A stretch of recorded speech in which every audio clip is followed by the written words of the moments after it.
This week in our collective heads, wanna put an old rumor to bed. Stereotype that you've all heard, how we're all just angry video game nerds. Most of us have actual jobs, kids and families and cats and dogs, yeah. This week in our collective heads, this week in our collective heads. Welcome to This Week in Our Collective Heads. I'm Patrick, and we're giving you the gaming news like we do every single week. Starting off this week with some really exciting news about Kingdoms of Amalur.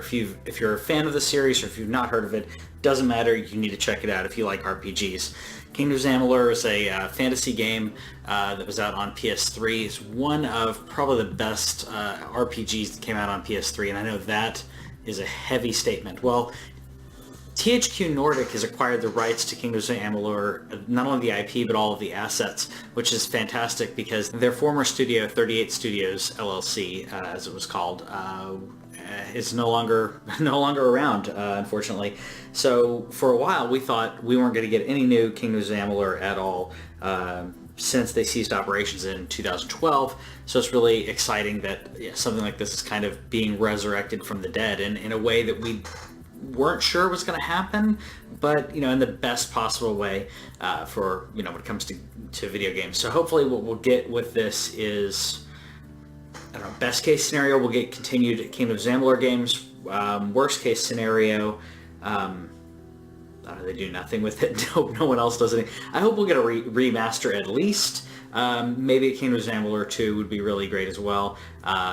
So really excited about that. Another thing I'm excited about, because earlier this week I was playing on my Switch and wishing that I had a decent strategy game, a decent real-time strategy game, and Civilization 6 is coming to the Nintendo Switch, which I think will be an interesting console for it. It'll be an interesting place for it, because that's technically what I was kind of looking at. I mean, we are getting some Blizzard games now, and there's only a handful of studios that do really good RTSs now. I would love to have StarCraft or Command & Conquer on my Switch. I know that I may be in the minority with that, but I'd really like it. I think that it could be done really well. Strategy games are really fun, and I think they can work on console. It's a little tough to do it, but Halo Wars showed us that it is entirely possible. We got some other interesting news though. Xbox has announced their integration with Alexa. It's upcoming. Right now it's in beta, and it's going to allow you to do all the Connect functionality with Amazon Alexa, which I've seen tested by quite a few people. It seems to be working okay. There's every now and then something that's catches it off guard. If you're asking for Call of Duty Modern Warfare 2, it's like, here's Call of Duty World at War. Because it's still not quite right, but this is how Amazon works, this is how Alexa works. The more it tries, the more input it's given, the better it'll get on this, because it needs that input. So testing in beta right now, but my biggest functionality that I was hoping with it wasn't the turning on the Xbox or launching a game, was pausing and playing a movie, because that's one of the things that I used with my Kinect on Xbox 360. I used a little bit for the Xbox One before I got rid of my Kinect, was if I got up and wanted to grab something to drink, or I needed to answer the door, or the phone call came in, I could say Xbox pause, and boom, there it goes. And if you're listening to this on an Xbox, or you have an Xbox near you, I apologize if it has any voice recognition, because you're still using Kinect. Kinect's basically been phased out, so I think this is a really good replacement for it, kind of powering it through the AWS, the Alexa, the Amazon backbone. I think it's going to be a much better place for it. We got some news as well on the Nintendo Switch. Now, cloud saves will work, but unfortunately, they won't work on all games, namely Dead Cells 2, Splatoon 2, and Dead Cells. Neither one will have a cloud save available, which is very irritating. One of the things that people have been wishing that the Switch could do, and we're talking about the Switch now, it's been out for almost 2 years, or a year and a half. The Switch stores games on its hard drive that's physically embedded into it and not on a memory card. So if your Nintendo Switch is destroyed or lost, you lose all of your games. Cloud saves is a great way around that. You don't have to worry about your memory card. saves to the cloud. Your Switch breaks, you just download your save games on your new Switch. And I don't think that there's anything wrong with that. But the only thing that's wrong with that is apparently that they didn't plan for this to happen. I think this is a developer issue because, or from what I'm gathering on this, that instead of PlayStation or others that just cloud save anything and everything, they're leaving it up to the developers to code it. And I'm not trying to put blame there, I'm just trying to give you some insight into how that works on the back end. These games should all be able to save through the cloud save function, but if a developer didn't do it or chose not to purposely, then you're SOL. That's my guess. I would love to see some more information on that. If I'm wrong on that, please let me know, because I would love to know exactly why certain games are working, certain games aren't, when they all should be working from a programming perspective. It's a save file, so it has to be the way that the game is coded, the way that the game is compiled. If I'm wrong, come at me. Let me know. We got some stuff on Mega Man 11. We have a Mega Man 11 demo that's out on all systems, which great for that. We just had the Mega Man collection that came out recently, so that's fantastic. But I don't know if there are a lot of people who aren't sure about Mega Man and need to demo it. I mean, if you like Mega Man, this is going to be amazing. If you don't like Mega Man, I don't know. Maybe I think there's a small section of people that will be critical to this, but I think most people who are going to grab this and demo and are playing it just want to play Mega Man. And there's nothing wrong with that. I'm just saying that, that in my opinion, they're not going to gain new players with this. They're not going to gain new people who wouldn't have bought it already. People who like Mega Man are going to play this. People who don't like Mega Man aren't going to play it. It's like playing, I don't know, a fighting game, which we also have in the news. So there's been some security announcements that are going on in SoCal Regionals for fighting games, which is complete security theater. It is worse than the TSA in regards to not doing anything but acting like you're doing something. They're going to be inspecting joysticks to make sure that nothing's in your joysticks. I guess they were worried that someone would have a knife or something to that effect, and if they got mad, then they would stab someone. Again, first of all, it doesn't stop what's been happening, which are shootings. Second of all, I don't think that someone's going to bring a knife and shiv someone. If they do it, they're going to do it to one person and they're going to be taken out, and it's not downplaying what that would be, but I'm saying this is a very, very, very small subset of what could happen. I think the biggest thing, if you want to have security, you can have metal detectors, but that really doesn't help when it comes to these type of conventions. These things are overcrowded anyways. People are frustrated. And I think one of the biggest problems, we've talked about mental health and everything else, but just being able to express yourself and your frustration without attacking someone physically, that needs to happen. Use your words. And I know that's kind of funny saying that when it comes to fighting games, because this is a fighting game tournament we're talking about here. But if you have frustrations, rage quitting, emotions happen. Getting mad happens. If you get upset and you scream or you whatever, but when you get to the point where you're breaking your controller, you're assaulting someone else, then that individual's having issues, and they can't with expressing their anger and not being able to do it in a way that is beneficial for them and others. There's tons of research on that and tons of ways that that person or anyone could better use their frustrations, and that's not one of them. Speaking of frustrations, I'm frustrated a little bit about The Witcher, and I'm gonna kind of give myself a little devil's advocate here, because I'm gonna express some opinions, and then I'm gonna express the opposite. So bear with me, because I have mixed opinions on this. Henry Cavill has been cast as Geralt in The Witcher, and this is the Witcher Netflix series that begins filming in November. Henry Cavill is a mediocre actor. He's very wooden. He has a great look. He has a great physical prowess, and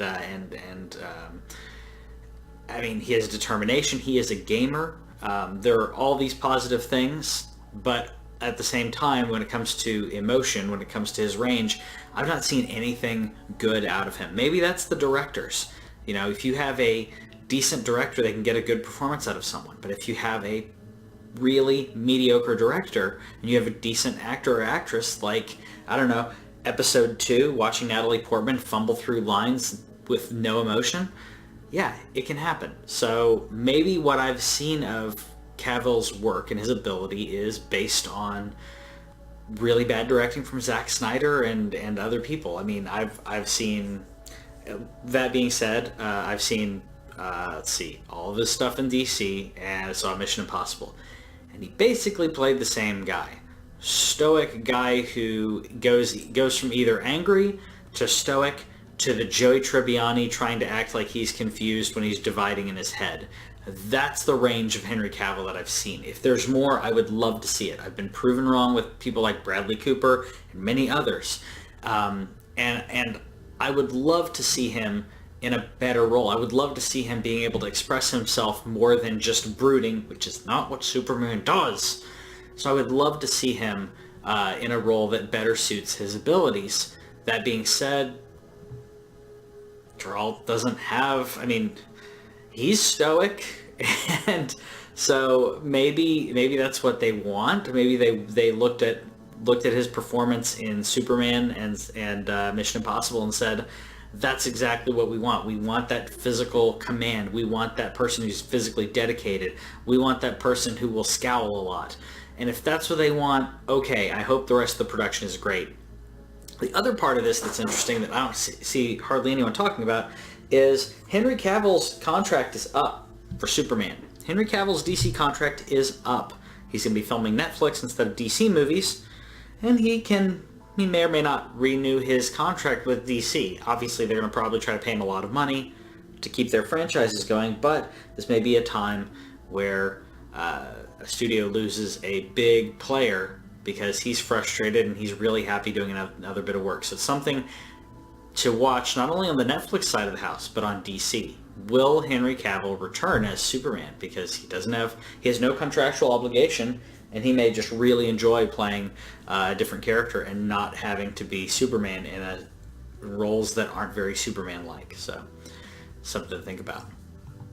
Something else to think about is Anthem coming out, and all of the story DLC is going to be free. I'm very excited about this. This is a game that I already wanted to play, that I think you probably saw our discussion on Anthem from BioWare, and our excitement, but stressing that, well, we don't know if we're going to have enough time to really dive into it. There's a lot of multiplayer centric stuff in this. So the question of, do I have enough time to play this? Is it worth my investment? Well, if I can buy the game for $60, I get all of the single player DLC.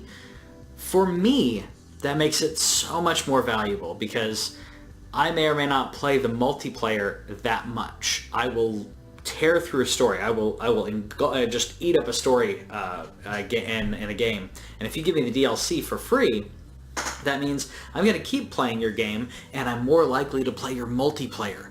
These are the people that developers need to grab.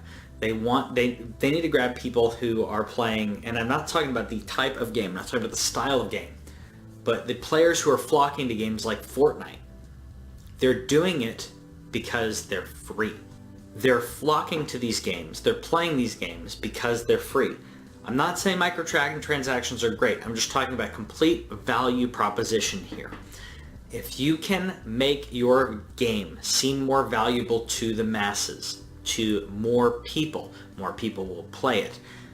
This is the best way to look at this. You don't look at it as genres. Don't look at it as what is this going to take the Call of Duty players? Is this going to take the Destiny players? Don't look at it that way. Specifically, pull back and look at it from a value perspective. A lot of gamers play a lot of different games. And I think the majority of gamers that are out there like a variety. There are people who play games who only play Madden or only play Call of Duty. But the majority of people like a little variety in their life. They like a little bit of story. They play Halo. They play sports games. They play, and they may or may not play an RPG. But if you have a game that has really good graphics, that has really good gameplay, and it has more value, more people are going to play it. Giving you free story DLC, I mean, that's essentially saying instead of what a normal developer would charge $100 for with all the DLC, the season pass, whatever, let's call it $90, whatever, and then you're going to charge $60 for it. Well, you have essentially 2/3 of the price. You're going to get all of that story, all of that content, and you have access to the multiplayer. If you like the multiplayer, boom, you can buy some multiplayer packs, which I think that's a fantastic way to look at something like this. Multiplayer DLC is not something I would probably buy, but if I'm hooked by this game, then yeah, maybe I'll buy it because my friends are playing it, and my friends are going to play it if it's a good value proposition. So it's something that developers are looking at more, and thankfully Anthem is doing that as well. So I'm really happy about that. Anyways, let us know in the comments what you think about the about this news, and if you're listening to us on a podcast, tweet at us and let us know what you're angry about that we do on the show, what you would prefer that we do on the show. If you haven't already, subscribed on YouTube and Twitch and everywhere else. We'll see you later. Thanks for watching This Week in Our Collective Heads. Subscribe over here and click the bell, and that way you'll know about any new videos that we put up, because we put up a lot of gameplay, a lot of stories from games and stuff like that, and gameplay is down here. Yeah, and you got more editorials and news stuff down here. Check it out.